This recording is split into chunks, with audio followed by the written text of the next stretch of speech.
안녕하세요. 세 번째 만나게 되는 안윤경 목사입니다. 우리는 지난 두 번의 강의를 통해 하나님께서 창조하신 여성의 모습과 또 우리에게 맡겨주신 엄마의 사명에 대해서 이야기를 나누었습니다. 그러면 오늘은 내 아이의 첫 번째 영적인 리더로서 엄마가 아이를 어떻게 하나님의 자녀로 키울 수 있는지에 대해서 고민을 해보려고 합니다. 짧은 강의를 통해 구체적인 길을 제시하기는 힘들지만 이 강의를 통해 여러분들께서 인사이트를 얻으시는 시간이 되기를 간절히 소망합니다. 세상을 정복하고 가정을 지키는 여성으로서 우리에게 주어진 첫 번째 제자, 자녀들에게 무엇을 어떻게 가르쳐야 할까요? 첫 번째, 무엇을입니다. 이스라엘아 들으라, 우리 하나님 여호와는 오직 유일한 여호와이시니 너는 마음을 다하고 뜻을 다하고 힘을 다하여 내 하나님 여호와를 사랑하라. 오늘 내가 내게 명하는 이 말씀을 너는 마음에 새기고 내 자녀에게 부지런히 가르치며 집에 앉았을 때에든지 길을 갈 때에든지 누워 있을 때에든지 일어날 때에든지 이 말씀을 강론할 것이며 너는 또 그것을 내 손목에 메어 기호를 삼으며 내 미간에 붙여 표로 삼고 또 내 집 문설주와 바깥문에 기록할지니라. 이 구절은 쉐마 이스라엘이라는 본문입니다. 쉐마는 들으라 라는 히브리어로 애굽을 탈출하여 40년 동안 광야를 헤매던 이스라엘 백성들에게 모세가 마지막으로 남겼던 유언과도 같은 말입니다. 모세는 이스라엘 백성들에게 간곡한 어조로 들으라 이스라엘아, 쉐마 이스라엘이라고 부르며 약속의 땅에서 살게 될 그날에 반드시 지켜야 할 계명에 대해서 권고하고 있습니다. 동시에 이 말씀은 예수께서 신앙의 핵심을 설명하시기 위해 인용한 구절이기도 합니다.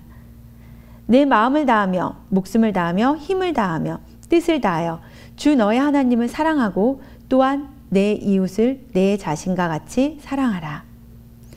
우리가 아이들에게 가르쳐야 할 자녀 교육의 핵심이 바로 여기에 있습니다.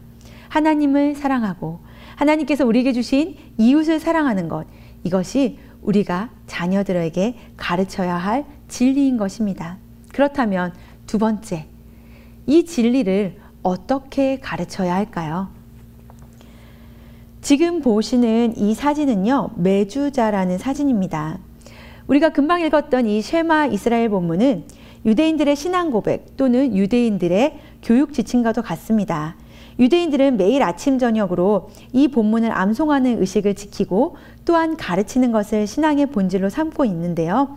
바로 이 금방 읽은 말씀을 대문이나 문지방에 부착하기 위한 이 직사각형 모양의 상자를 우리는 메주자라고 부릅니다.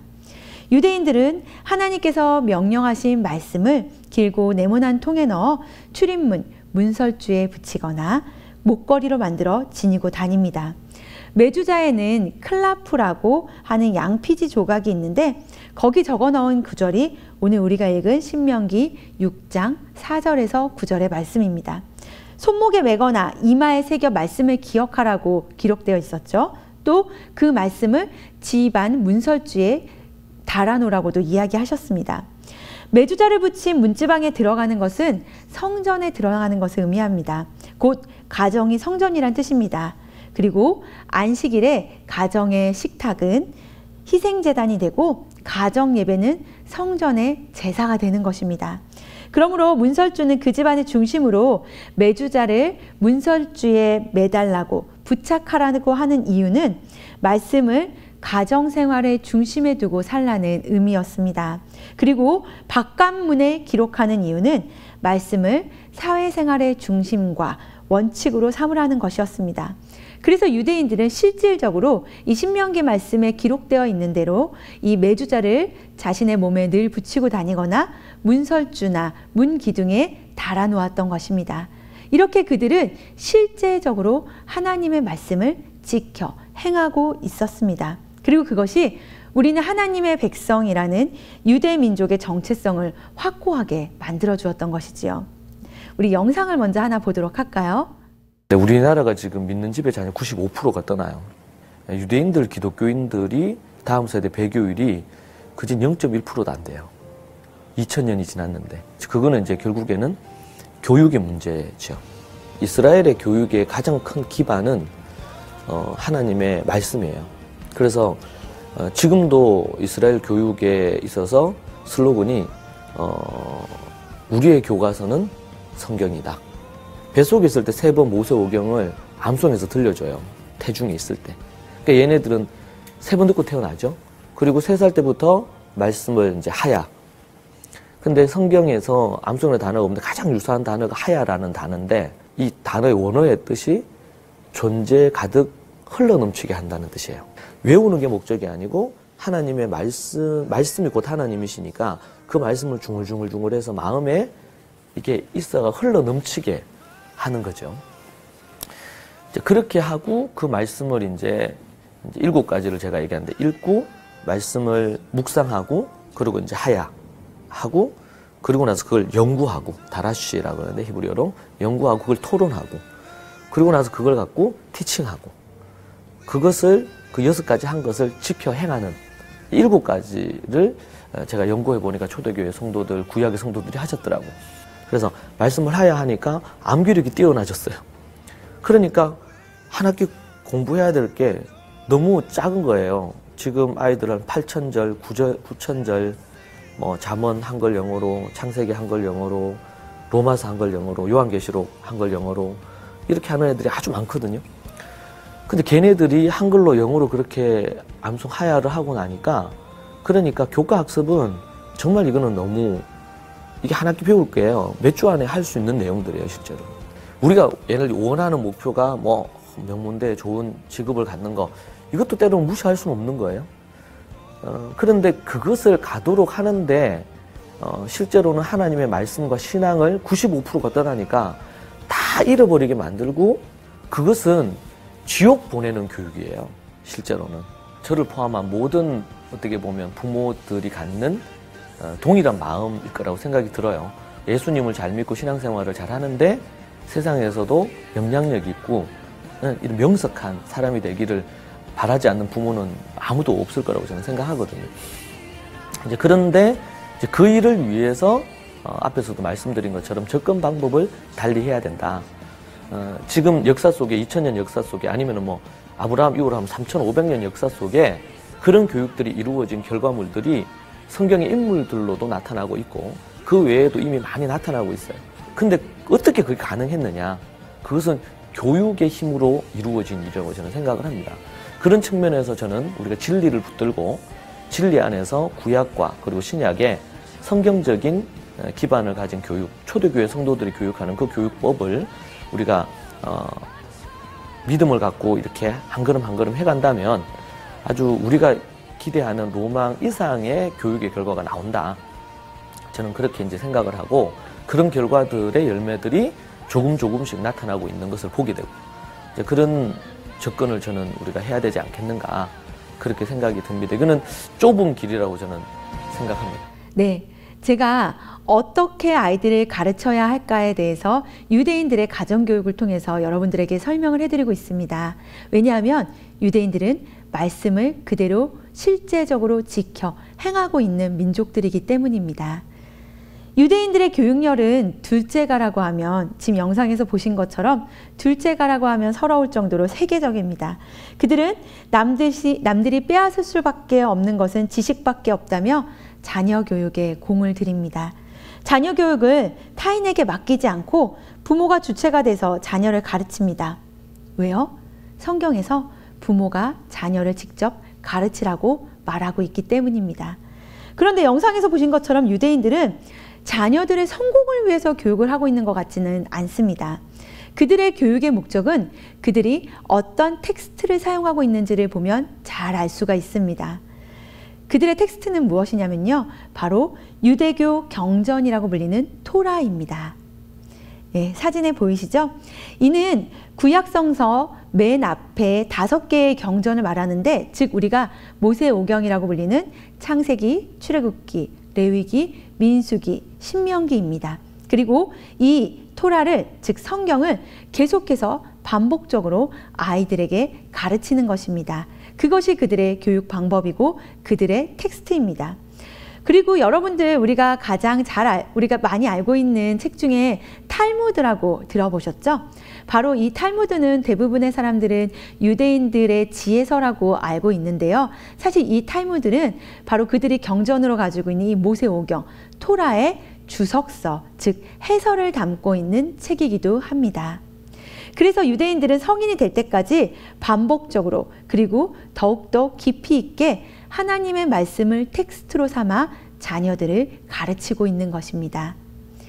그들은 잠언 1장 7절 여호와를 경외하는 것이 지식의 근본이거늘 이라는 말씀을 자신들의 철학이자 사상으로 삼았습니다.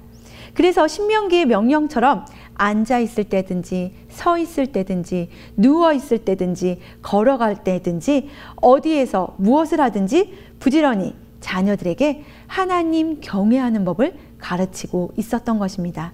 무엇을 통해요? 하나님의 말씀, 성경을 통해서입니다.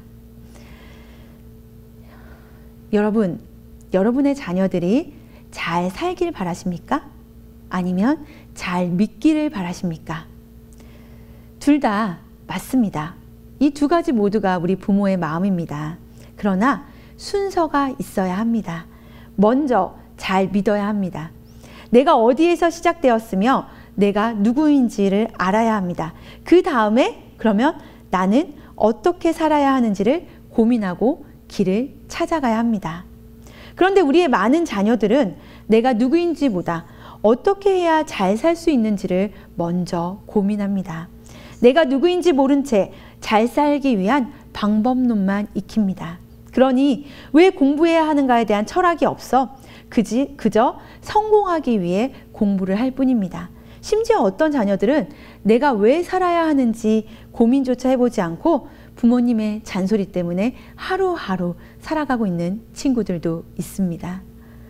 그러다 보니 어렵고 힘든 일이 닥쳐오면 금방 포기해버립니다. 내가 왜 이 일을 해야 하는지 모르기 때문에 어려움을 이겨낼 힘이 그들에게는 없는 것입니다. 유대인들의 역사를 아시는 분들은 그들이 얼마나 험악한 세월을 지나왔는지 너무나도 잘 아실 것입니다. 그러나 하나님의 말씀 교육을 통해 유대 민족으로서의 정체성을 가지고 이 땅에서 하나님의 백성으로 어떻게 살아가야 하는지 명확하게 깨닫고 살아가고 있는 그들은 그 모든 어려움을 이겨내고 현재 세계적으로 영향력 있는 존재로 살아가고 있습니다. 구약 성경을 한번 볼까요, 여러분? 우리는 보통 아브라함을 믿음의 조상이라고 하는데요. 그들은 아들을 낳고 자신에게 하나님의 말씀을 전수해 준 것밖에 없습니다. 그들이 특별히 누군가를 전도하거나 선교를 했다는 기록은 성경에 나와 있지 않습니다. 다만 그들이 했던 것은 자녀의 신앙교육이 가정에서 이루어지게 했던 것입니다. 그 세대의 전수를 통해 하나님의 말씀을 자녀들에게 가르치고 그들이 누구이며 어디서 왔으며 하나님께서 그들과 어떻게 하셨는지 삶을 통해 그리고 언어를 통해 가르쳐 왔던 것입니다. 샌디 앳 우드라는 가정을 통한 신앙정수 운동을 하는 D6 교육연구원의 한 연구원이 이런 이야기를 했습니다. 자녀의 삶에 영향을 미치는 부모의 영향력은 실로 엄청나다. 교회는 그 부모의 영향력을 올바르게 인도할 수 있다. 너무 오랫동안 부모들은 자녀들의 영적 훈련을 교회에 위탁하였다. 이제는 그것을 가정으로 되찾아와야만 한다. 여러분, 하나님의 말씀대로 사람들을 키우는 것, 그것이 부모인 우리가 해야 하는 일입니다. 누군가에게 맡기는 것이 아니라, 교회에 보내는 것이 아니라, 어떤 기관에 의탁하는 것이 아니라 부모인 우리가 해야 된다라고 오늘 분명히 이야기하고 있습니다. 코로나가 처음 시작됐을 때 몇 명의 이웃 엄마들과 함께 90일 성경 통독을 시작했습니다. 통독을 하며 개인적으로 큰 울림이 있었던 성경이 바로 구약의 사사기와 룻기였습니다. 사사들이 다스리던 시기였던 이 사사기에는 왕이 없었더라는 문장이 반복적으로 굉장히 여러 번 등장합니다. 왕이신 하나님을 주인으로 모시지 못했던 어리석음과 하나님의 통치를 거부한 교만함을 모두 다 가지고 있었던 이스라엘 백성들의 반복된 죄악이 혼란과 어두움을 만들어내던 사사시대였기 때문에 사사기 전하는 그 시대를 왕이 없었더라고 표현하고 있는 것입니다. 지난 3월 한국에서는 코로나가 시작되면서 아주 화제가 되었던 사건이 하나 있습니다. 바로 N번방이라는 이름이 붙었던 사건인데요. 한국 뉴스를 자주 보시는 분들은 그 사건에 대해서 잘 아시리라 생각합니다. 온라인 커뮤니티를 통해 미성년자 성착취 사건이 우리가 전혀 상상하지도 못했던 잔인하고 폭력적인 모습으로 우리에게 그 민낯을 드러냈던 사건이었습니다. 그 사건을 접했던 분들은 그 사건이 얼마나 큰 사건이었고 한국의 사회를 뒤흔들었는지 기억하시리라 생각합니다. 다들 사건의 진상을 보고 굉장히 많이 치를 떨었습니다. 특히 여자아이를 둔 부모님들을 더욱더 가슴 아파하고 울분을 터뜨리기도 했습니다. 코로나로 인해 전 세계적 혼란, 그리고 대한민국에서 일어났던 성적인 타락, 미래의 불안함, 하나님을 떠난 삶, 사사시대의 모습과 다를 바가 없어서 저 역시도 그 시기를 보내면서 굉장히 가슴 아파했습니다. 왕이 없었다라고 표현되었던 사사시대에 하나님의 말씀과 예배를 담당했던 제사장과 레위인이 없었던 것은 아닙니다. 그러나 그들은 하나님의 말씀을 외면하고 자신들의 이익을 위해 타락해 있었습니다. 마찬가지로 지금 현 시대를 살아가고 있는 우리에게도 하나님의 말씀, 하나님의 복음을 선포해야 되는 의무가 주어져 있습니다. 그러나 우리들은 현실의 안락함과 손쉬운 삶을 포기하지 못한 삶을 살아가고 있습니다. 우리의 그 모습이 사사시대의 타락한 제사장들의 그리고 레위인들의 모습과 오버랩되어서 생각되어졌습니다. 이러한 암담한 현실 속에서 주님, 우리는 어떻게 해야 하나요? 주님, 우리는 어떻게 살아가야 되나요? 하고 탄식하며 성경을 덮으려고 할 때 어느 외딴 마을에 사는 두 과부와 한 농부의 작은 이야기를 만나게 되었습니다. 바로 사사기 옆에 붙어 있던 룻기라는 작은 성경이었습니다. 사사기와 룻기는 같은 시대를 배경으로 하고 있습니다. 모두가 영적으로 타락하고 어두움이 지배하던 왕, 즉 하나님이 없던 시대였습니다. 이방인 룻은 모태신앙인이 아니었고 선천적으로 신앙에 끌렸던 사람도 아니었습니다. 그녀는 남편이 죽고 시어머니 나오미를 따라 나오미의 고향인 유대 땅 베들레헴으로 가서 정착하게 된 과부이자 이방인 여인이었습니다. 당시 이스라엘의 시각으로는 보잘것없는 이방인, 미천한 존재였던 과부, 바로 이런 룻이었지만 하나님께서는 그녀의 삶을 통해 하나님의 이야기를 완성하시고자 결심하십니다. 룻기 4장 22절입니다. 오벳은 이새를 낳고 이새는 다윗을 낳았더라. 하나님께서 선택하신 이스라엘의 레위인들조차 하나님을 왕으로 모시지 못하고 저마다 왕이 되어 살았던 그 시절, 하나님께서는 여전히 하나님을 왕으로 모시고 있는 가정을 찾고 계셨던 것입니다. 그리고 찾아낸 가정이 나오미의 가정이었습니다. 의지할 데 없는 무명의 여인 룻, 그녀는 하나님의 계획 아래 우리가 방금 읽은 그 구절처럼 다윗 왕의 할머니이자 예수님의 조상이 됩니다. 하나님은 희망이 없어 보이던 그 시절에도 여전히 구원을 이루어가고 계심을 이 룻기에 나오는 나오미라는 작은 여인의 가정을 통해 보여주셨습니다. 자신의 구원 계획을 이루시기 위해 혼란과 어두움으로 가득 찼던 사사시대에 하나님을 주인으로 모시고자 살아갔던 애썼던 그 한 가정, 룻의 가정을 하나님께서 세우셨던 것입니다.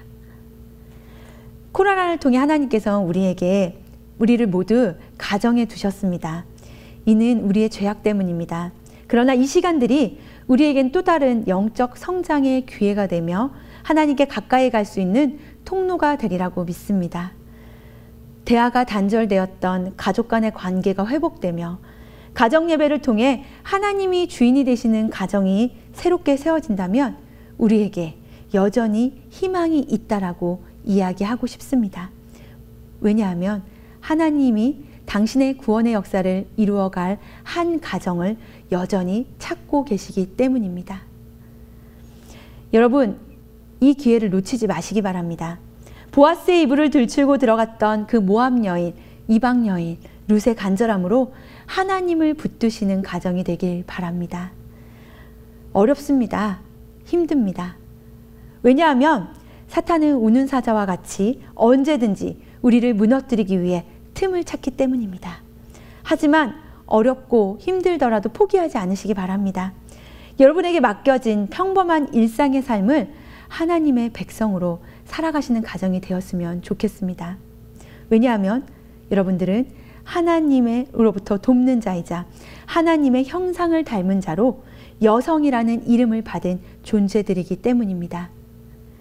이제는 세상을 정복하고 가정을 지키는 여성, 엄마로 이 땅을 하나님 나라로 만들어갈 거룩한 백성, 내 자녀들을 세우시기 바랍니다. 그것이 바로 좋은 엄마가 되는 길입니다. 강의를 마치면 이제 찬송을 한 곡 소개하려고 합니다. 혹시 이 찬양을 아시는지 모르겠어요. 주 음성 외에는 이라는 찬송가에 수록되어 있는 곡인데요. 저는 어린 시절 찬송가를 불렀던 세대라 저에게는 굉장히 익숙한 곡입니다. 모르는 분들을 위해 특별히 편집된 영상을 보여드리려고 합니다. 우리와 같은 엄마의 일상을 사는 한 엄마가 집에서 출발해서 집으로 다시 돌아오기까지의 길을 직접 핸드폰으로 촬영하고 노래를 부르고 편집한 영상입니다. 딸 학교를 데려다 주는 길, 마트에 갔다가 오는 길, 오랜만에 친구를 만나고 돌아오는 길, 늘 익숙하게 다녔던 길 가운데서 우리를 돌보시는 하나님을 발견하고 부른 찬양입니다.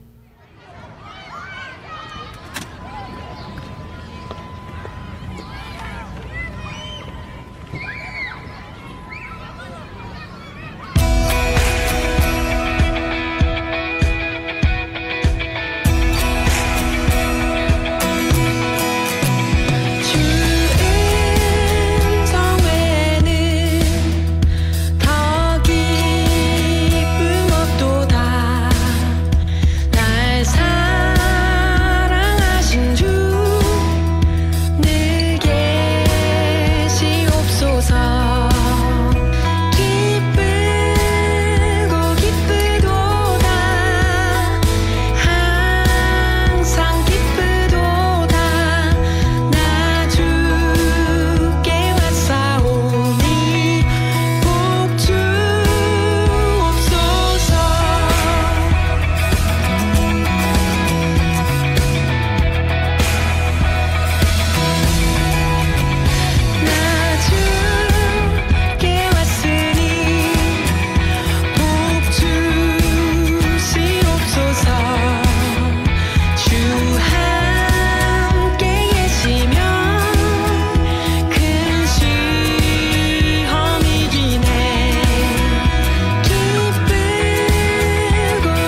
원곡명이 I Need Thee Every Hour 이라는 이 곡은, 이 찬송은 미국의 애니 셔드 훅스란 여사가 작사하고 그녀의 담임 목사님이었던 로버트 로우리가 작곡한 곡입니다. 애니는 이 곡을 작사한 순간을 이렇게 표현하고 있는데요. 37살 된 아내이며 엄마인 나는 어느 날 집안일로 바쁘게 돌아가고 있었다. 그런데 갑자기 주님이 가까이 함께 계심을 느꼈다. 그리고 기쁠 때나 아플 때 주님이 함께 계시지 않으면 나는 어찌 살 것인가 하는 생각과 함께 늘 함께 하셔서 I need thee every hour 라고 마음속으로 중얼거렸다. 그리고 그 시상에 사로잡혔다. 세미나를 준비하며 저희 소울메이트들에게 이런 세미나를 준비하고 있다고 소식을 알렸습니다. 비교적 일찍 결혼을 해서 12학년 아들을 두고 있는 친구가 저에게 이런 이야기를 하더라고요. 나는 평생 엄마로, 아내로 살아서 이제는 내가 뭘 잘하는지도 모르겠어. 그러니까 그냥 있는 자리에서 최선을 다하려고 노력 중이거든. 발전은커녕 후퇴를 하고 있을지라도 나 같은 사람을 위해서 자기 자리를 도망치지 않고 지키려고 노력 중인 워킹 엄마들, 전업주부들 모두 칭찬한다고 말해줄래? 라고 이야기했습니다. 지난 2번의 강의를 통해 제가 여러분들에게 내 자녀를 나의 첫 번째 영적인 리더로 키우자고 도전을 드리고 비전을 제시했습니다. 새로운 희망을 품으신 분들도 있겠지만 어떤 분들에겐 다소 어렵고 혹은 나에게 너무 먼 이야기처럼 느껴질 수도 있습니다. 또 어떤 분들은 포기해야 될 때가 아닌가라고 생각하고 계실지도 모르겠습니다. 또 다른 분들은 후회를 하고 계실지도 모르겠습니다. 그러나 지금까지 가정을 지키고 내 자녀를 먹이고 보살펴온 엄마라는 이름을 가진 모든 여성들을 칭찬하고 싶습니다. 왜냐하면 여러분들의 수고와 인내로 수많은 가정들이 지켜졌기 때문입니다. 엄마로, 아내로, 그리고 여성으로 평범한 하루하루를 살아내고 살려내고 있는 여러분들이 하나님께서는 자랑스러우실 것입니다. 이것으로 강의를 마치겠습니다. 짧은 강의를 통해 많은 내용을 담기가 참으로 어려웠습니다. 앞으로 여러분들께서 이 강의를 보시고 더 질문하고 싶으신 거 혹은 더 이야기를 나누시고 싶은 것이 있으시면 언제든지 ANC 교육부의 문을 두드리시기 바랍니다. 저희들은 여러분들과 함께 우리의 자녀들을 하나님 나라의 백성으로 키우는데 동역자가 될 것을 늘 다짐합니다. 감사합니다. 날고 싶지 않은 독수리. 한 남자가 새를 잡으러 숲으로 갔습니다. 남자는 집으로 데려갈 만한 새가 있나 찾아보았어요. 남자는 어린 독수리를 잡았습니다. 독수리를 집으로 데려가 암탉과 수탉과 오리가 들어있는 우리에 넣고 함께 살게 했습니다.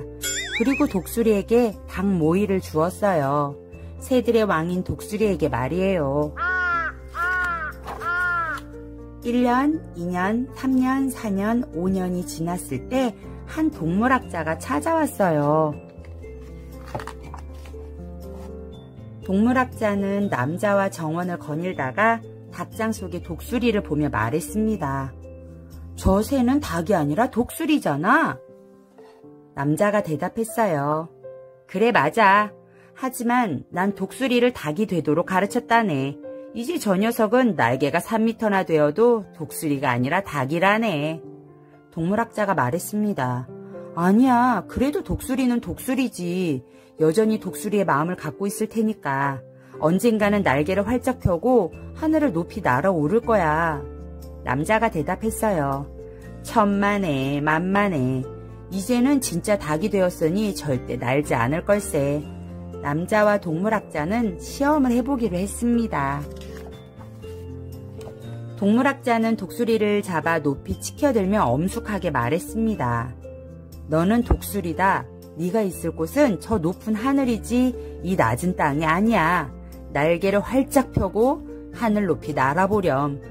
독수리는 동물학자의 주먹 위에 앉아 주위를 둘러보았어요. 독수리가 뒤를 쳐다보니 닭들이 모이를 쪼아먹고 있었어요. 그것을 본 독수리는 닭들이 있는 곳으로 훌쩍 뛰어내렸습니다. 남자가 말했어요. 거봐, 저 녀석은 닭이라고 내가 말했지? 아니야, 동물학자가 말했어요. 독수리는 독수리야. 내일 다시 한번 시험해보세. 다음날 동물학자는 독수리를 데리고 지붕 위로 올라갔어요. 동물학자는 독수리를 높이 쳐들며 말했습니다. 너는 독수리야. 날개를 활짝 펴고 하늘 높이 날아보렴. 그러나 독수리는 다시 닭들이 떼져 있는 것을 보고 닭들이 있는 곳으로 훌쩍 뛰어내렸습니다. 그것을 본 남자가 말했어요. 거봐, 저 녀석은 닭이라고 내가 말했잖아. 아니야, 동물학자가 말했습니다. 독수리는 독수리야. 여전히 독수리의 마음을 갖고 있을 테니까 다시 한번 시험해보세. 내일은 반드시 날개하고 말겠어. 다음날 동물학자는 아침 일찍 일어났습니다. 동물학자는 독수리를 데리고 도시를 빠져나와 멀리 높은 산으로 갔습니다. 막 해가 떠오르며 산꼭대기를 황금빛으로 물들였습니다. 뾰족뾰족 봉우리마다 찬란한 아침을 맞은 기쁨으로 환히 빛났습니다. 동물학자는 독수리를 높이 들어올리며 말했습니다. 너는 독수리다. 네가 있을 곳은 저 높은 하늘이지 이 낮은 땅이 아니야. 날개를 활짝 펴고 하늘 높이 날아보렴. 독수리는 주위를 둘러보며 마치 새로운 삶의 기운이 차오르는 듯 몸을 부르르 떨었습니다. 그러나 날지는 않았습니다.